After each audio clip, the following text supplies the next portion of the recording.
बिस्मिल्लाहिर्रहमानिर्रहीम। अस्सलाम वालेकुम नाज़रीन, नई वीडियो में खुश आमदीद। मैं प्रोफेसर आज़म सागर हूँ और आप मेरा यूट्यूब चैनल देख रहे हैं। नाज़रीन, उम्मीद करता हूँ कि सभी खैरियत से होंगे और अपनी फैमिलीज़ के साथ खुश खुरम ज़िंदगियाँ गुजार रहे होंगे।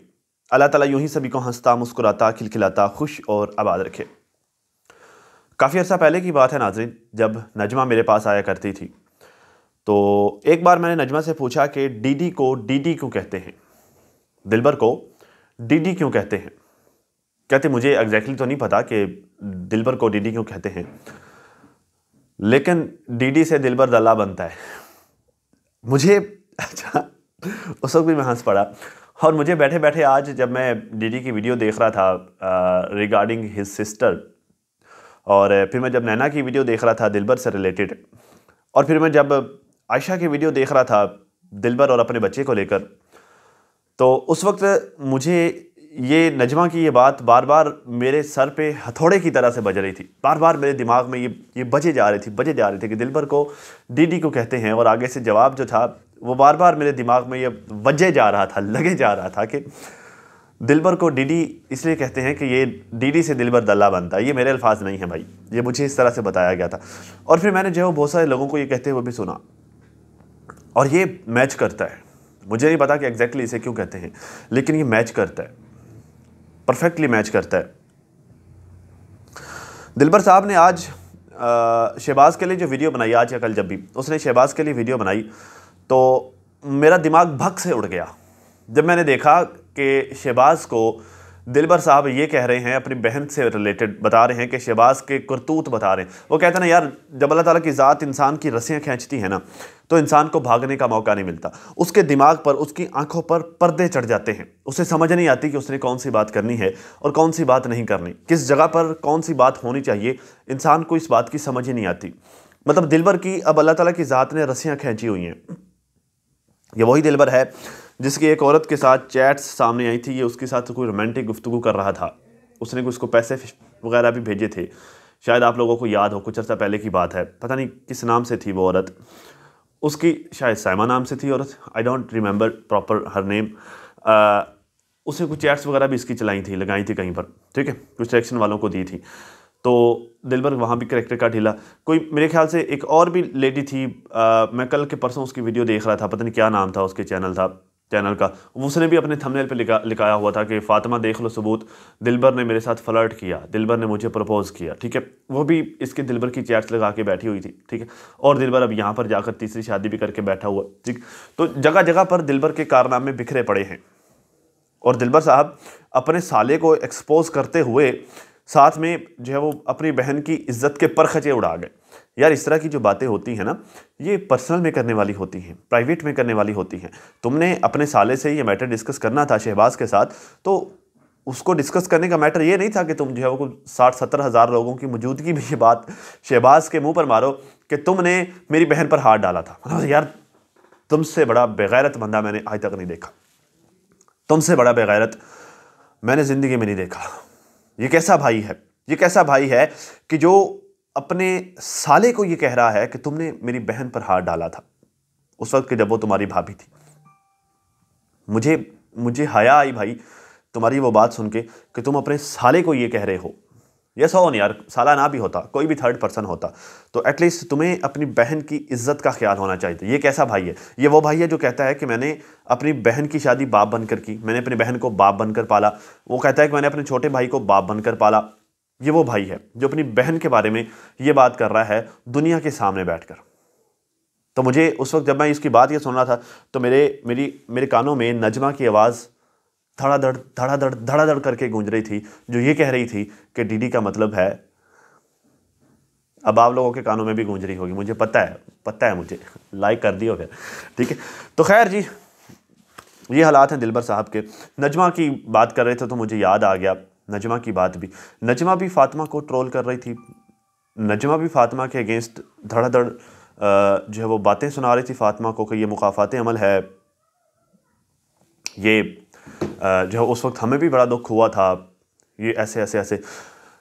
तो मेरे ख्याल से जब हाजी साहब ने नजमा के अगेंस्ट वीडियो बनाई थी और उसे कहा था कि तुम भी काले मुंह वाली हो, तो उसे काले मुंह वाली की बजाय काली जीभ वाली कहना चाहिए था, काली ज़ुबान वाली। मतलब जो है वो ये मौका नहीं था, ये जगह नहीं था कि तुम आओ, तुम अपनी बेटी की शादियों में मसरूफ़ थी ना। और जब हाजी साहब ने तुम्हारे लिए इस तरह के अल्फाज इस्तेमाल किए थे तो हम सब लोगों ने उसका कंडेम किया था।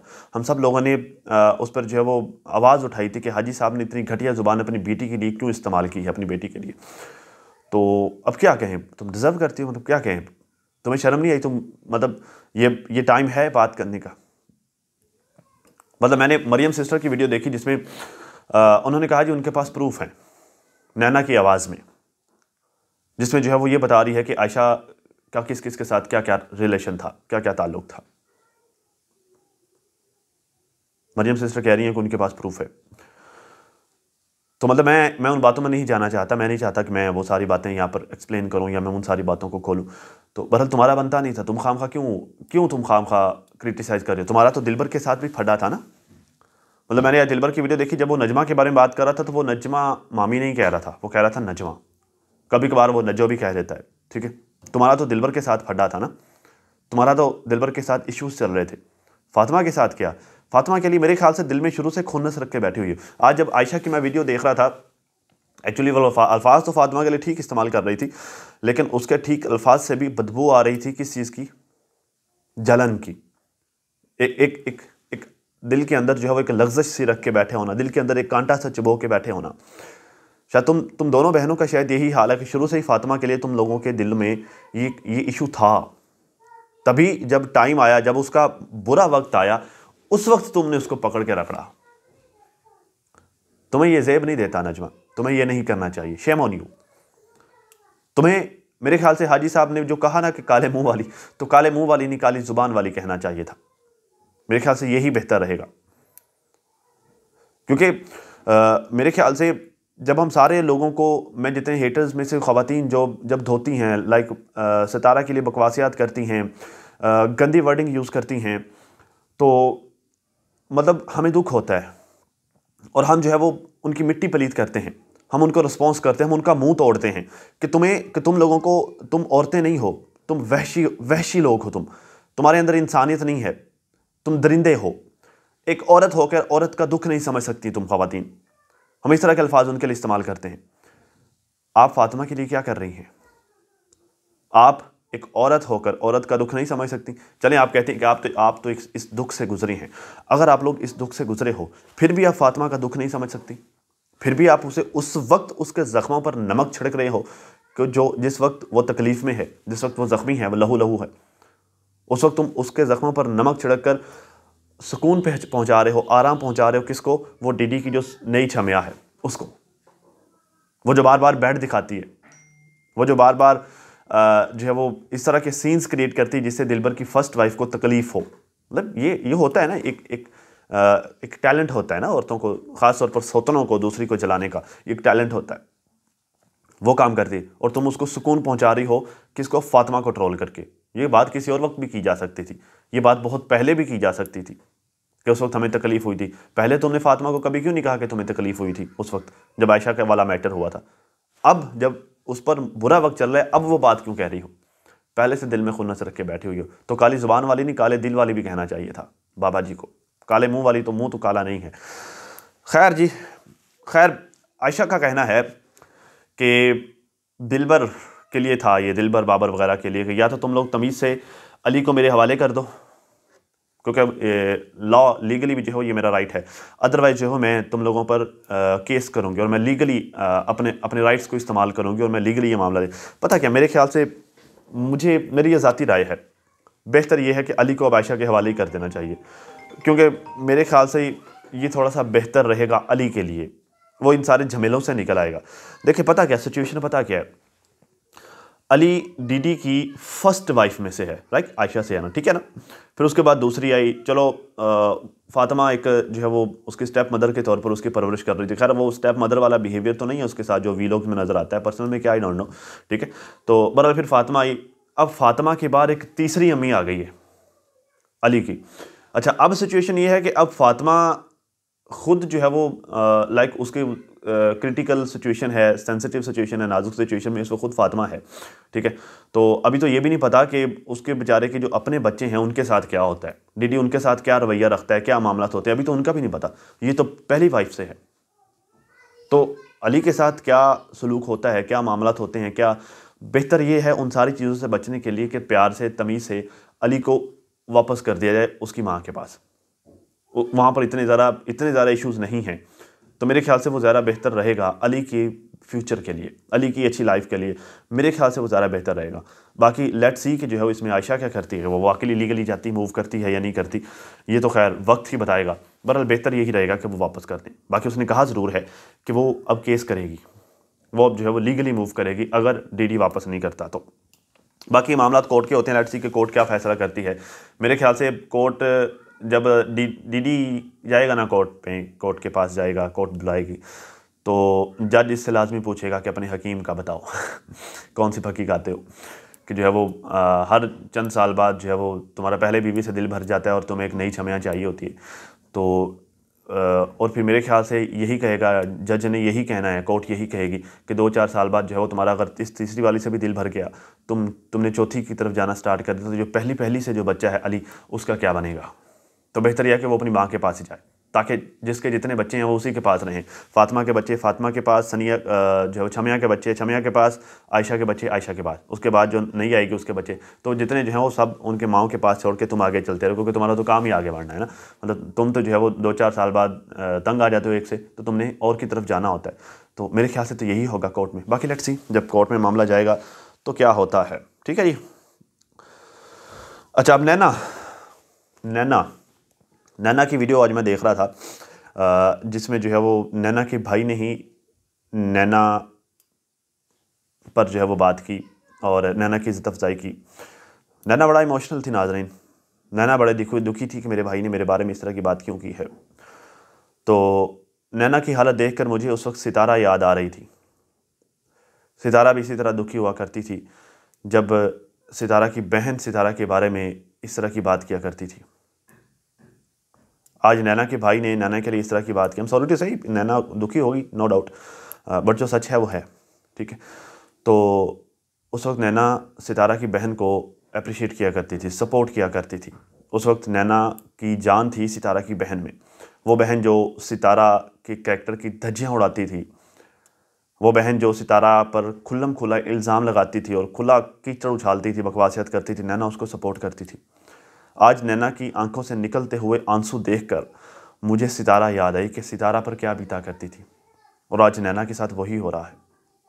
अभी तो कुछ भी नहीं है, सितारा ने तो बहुत ज़्यादा बर्दाश्त किया है, अभी तो कुछ भी नहीं है, ये तो स्टार्ट है सिर्फ। अच्छा, ये सिर्फ यही नहीं, दिलबर की मैंने वीडियो देखी, फिर जो दिलबर ने नैना के रिस्पॉन्स में बनाई, उसमें दिलबर पता क्या कहता है, मतलब जो है वो सोने पे सुहागा वाला काम दिलबर ने किया। दिलबर कहता है कि अपनी बहन को कह रहा है, किसी थर्ड पर्सन को नहीं कह रहा, किसी मर्द को या फिर किसी दूसरी औरत को नहीं कह रहा। मतलब औरत को तो वैसे इस तरह की बात नहीं कहनी चाहिए, चलो मर्द को हो तो ठीक है। नैना को पता क्या कहता है, कहता तुम्हें किस चीज़ की मिर्चें लग रही हैं, नैना को कह रहा है। अब ये मिर्चें लग रही हैं हम आमतौर पर किस वे में कहा करते हैं ये सबको पता है, ठीक है। दिलबर साहब अपनी सगी बहन को, छोटी बहन को, जिसको बाप बनकर पाला है, उसको ये कह रहे हैं कि तुम्हें किस चीज़ की मिर्चें लग रही हैं। वाह वाह दिलबर, वाह वाह, शाबाशी। कह रहा जी आपा का साथ तब क्यों नहीं दिया था जब तुमने मेरे घर आकर कहा था कि मैं तुम्हारे ऊपर वीडियो बनाऊंगी, तुम कुछ नहीं कहना। तो भाई तुम तो सारे के सारे यही काम करते हो ना। अब ये जो मामू नदीम जो वीडियोस बना रहा है, मामू नदीम के पास ये जो इन्फॉर्मेशन आ रही है वो कहाँ से आ रही है? मामू नदीम को इन्फॉर्मेशन तुम ही दे रहे हो ना। अब तुमने अपनी बीवी को, लाइक फातिमा को 30,000 रुपये खर्चा भेजा है, ये बात मामू नदीम के पास कैसे पहुंची? मामू नदीम को इस बात का कैसे पता चला? डेफिनेटली तुम्ही ने बताया ना। तो तुम्हें शर्म नहीं आती?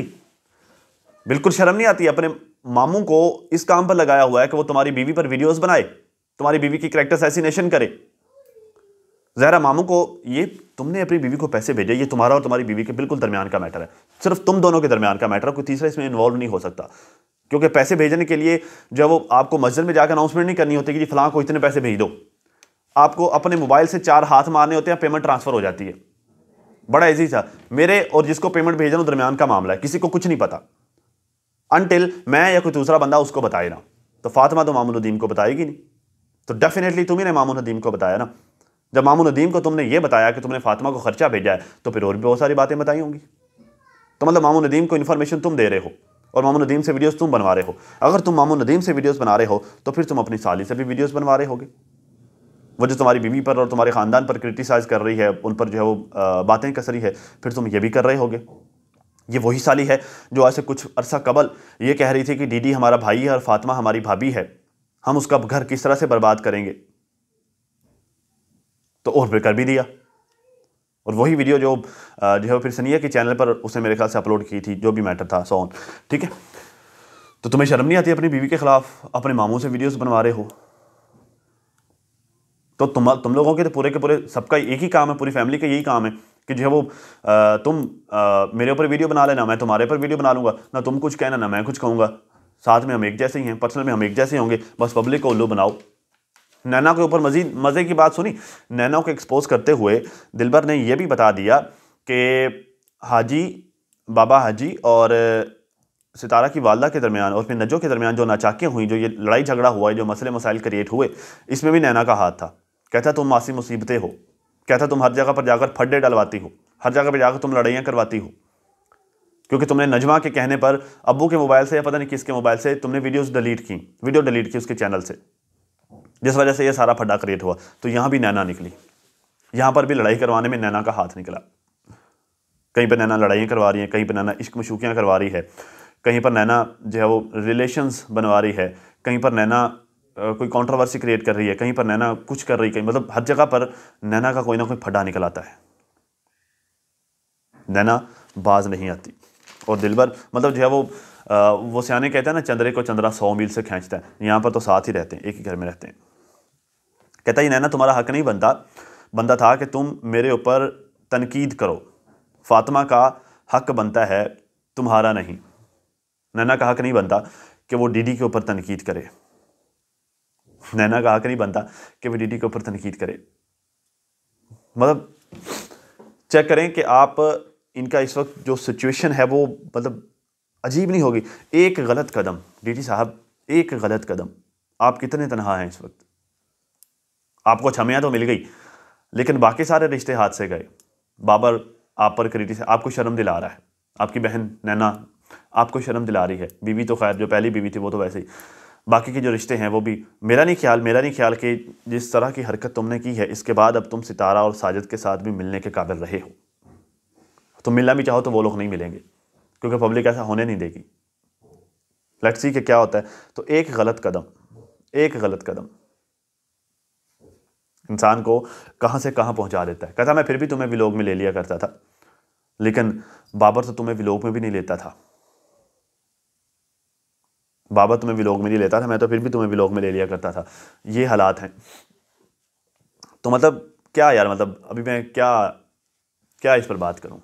डीडी साहब आपका तो जो है वो तया पांचा हो चुका है, आपका तो बेड़ा गर्क हो चुका है, क्योंकि 4 दिन की चांदनी थी, लोगों ने देख लिया है। तो अब आप देखिएगा ग्रेजुअली आपके व्यूज़ डिक्रीज़ होना स्टार्ट हो जाएंगे, जिस तरह के हालात हैं। क्योंकि ऐसा हो नहीं सकता कि पूरी दुनिया, आपका पूरे का पूरा ख़ानदान गलत हो और आप अकेले ही सच्चे हों। शादी करना नो डाउट कोई जुर्म नहीं है, लेकिन जिस तरीके से आपने की ये जुर्म है, ये वाकई जुर्म है। अब तक के लिए नाज़रीन इतना ही। अपना अपनी फैमिली का बहुत ज़्यादा ख्याल रखिए और साथ अपनी दुआओं में मुझे भी लाजमी याद रखिएगा। अगर अभी तक लाइक नहीं किया तो वीडियो को लाइक कर दीजिए और कमेंट बॉक्स में अपनी राय का भी इज़हार कीजिए। तो मिलते हैं किसी नई वीडियो में, तब तक के लिए मुझे दीजिए इजाज़त। अल्लाह हाफ़िज़।